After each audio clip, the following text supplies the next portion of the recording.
नमस्कार। क्या आपको भी वेरिकोसील की समस्या के बारे में पता चला है और आप भी जानना चाहते हैं कि क्या बीमारी है और इसके क्या लक्षण होते हैं और कब हमें ट्रीटमेंट के लिए जाना चाहिए? तो बने रहें इस वीडियो में मेरे साथ। मेरा नाम है डॉक्टर दीपांशु गुप्ता। मैं सीनियर यूरोलॉजिस्ट एंड्रोलॉजिस्ट हूं क्योरस्टोन के साथ। चलिए शुरू करते हैं इस वीडियो को। तो वेरिकोसील, ये वेरिकोसील की क्या समस्या होती है? देखिए, वेरिकोसील एक नसों का गुच्छा होता है जो कि हमारे अंडकोश के ऊपर की नसों में बन जाता है। हमारे अंडकोश के ऊपर कुछ नसों का एक जाल रहता है जिसे हम पेम्पनीफॉर्म प्लेक्सस ऑफ वेन्स बोलते हैं। इस जाल में 20 से लेकर 30 नसें होती हैं। इस जाल का सिंपल काम है कि हमारे टेस्टिस के टेम्परेचर को मेंटेन करता है।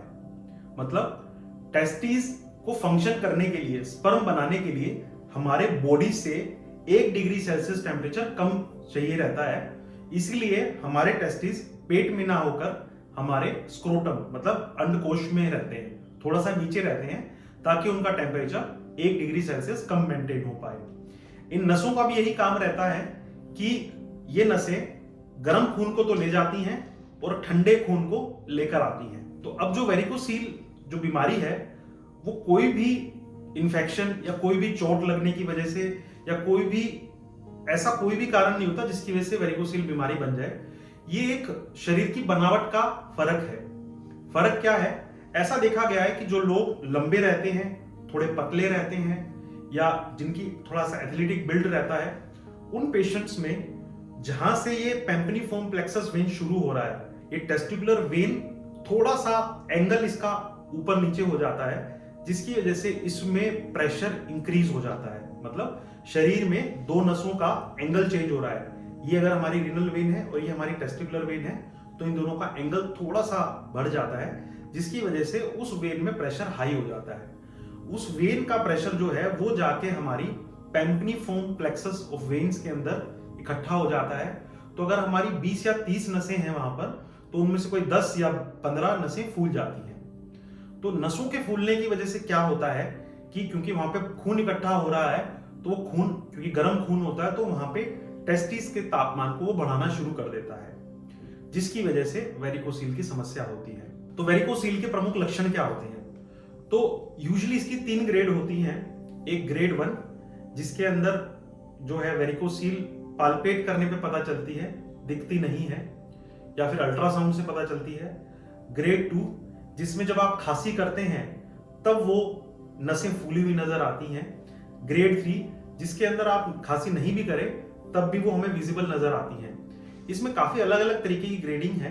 अल्ट्रासाउंड के ऊपर ग्रेडिंग कुछ है, वैसे कोई लोग इसकी 5 ग्रेड बताते हैं, लेकिन मोटा मोटी क्लिनिकल एग्जामिनेशन पे 3 ग्रेड होती है। अब बात करते हैं कि पेशेंट्स कैसे सिम्टम्स लेके आएंगे।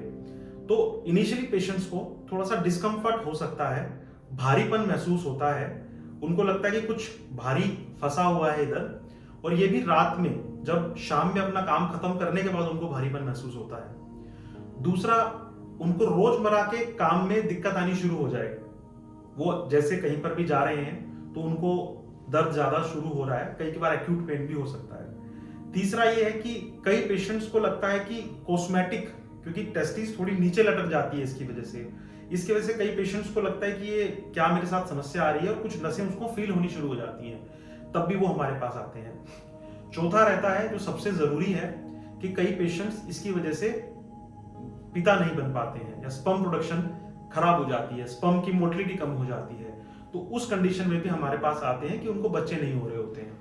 पांचवी कंडीशन होती है कि टेस्टिस का जो साइज है वो काफी छोटा हो जाता है because of the increase in the temperature, तो वो भी एक समस्या होती है। इन सबसे अलग समस्या एक होती है कि कई पेशेंट्स हमारे पास आते हैं जिनको भर्ती में अलग कर दिया जाता है, क्योंकि सेना के अंदर या आर्मी नेवी के अंदर ये सब बीमारियां ठीक करा के ही वो भर्ती लेते हैं, तो उस कंडीशन में इसको ठीक करना पड़ता है। तो ये कुछ लक्षण होते हैं वेरिकोसील के। इसको डायग्नोस किया जाता है कलर डॉपलर से। एक क्लिनिकल एग्जामिनेशन है जो आप अपने डॉक्टर को दिखा के चेक करवाते हैं। दूसरा है कलर डॉपलर। कलर डॉपलर से ये पता चल जाता है कि कितनी नसें फूली हुई हैं, उनका क्या साइज है और क्या ग्रेडिंग है। साथ ही साथ हम पेशेंट का सीमन एनालिसिस भी कराते हैं, जिनसे ये पता चल जाए कि स्पर्म काउंट में तो कोई कमी नहीं आ रही है। तो मैं उम्मीद करता हूं कि आप समझ गए होंगे कि वेरिकोसील की समस्या क्या है। ऐसे ही इसका सेकंड पार्ट जरूर देखें जिसमें हम बात करेंगे इसमें कब ऑपरेशन के लिए जाना चाहिए और क्या क्या ऑपरेशंस अवेलेबल हैं। धन्यवाद।